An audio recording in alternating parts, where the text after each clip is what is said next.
తర్వాత తదుపరి కుంభరాశి. ఈ కుంభరాశి వారికి ఈ సంవత్సరం ఆదాయం 14, వ్యయం 14, రాజపూజ్యం 6, అవమానం 1. వీరికి జన్మరాశిలో శని కాబట్టి శ్రమ అయినటువంటి కాలం. ఏ కార్యము కూడా సానుకూలం కాదు. వృధా కార్యాలయంలో అలసట, భార్య పుత్రాది స్వజన విరోధము, ఆరోగ్య లోపాలు బాధిస్తాయి. తేజోహాని, మతిభ్రంశము, భయము కలుగుతాయి. జనన సమయంలో శని బలం బాగున్నా అంత బాధ కలగదు. చైత్రమున గురువు తృతీయ చతుర్థ రాశుల యందు సంచరించడం చేత అనుకూలంగా లేడు.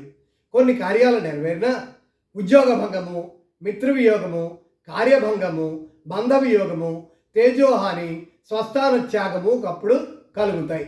సంవత్సరం అంతా కూడా ద్వితీయ రాహువు అష్టమకేతు అయినందున వృధా వైరములు, వ్యయాలు, అధిక ప్రయాస కలుగుతాయి. జ్యేష్ఠ, కార్తీక, మార్గశిర, పుష్యమాసాల యందు కొంత అనుకూలమైనటువంటి పరిస్థితులు ఉంటాయి.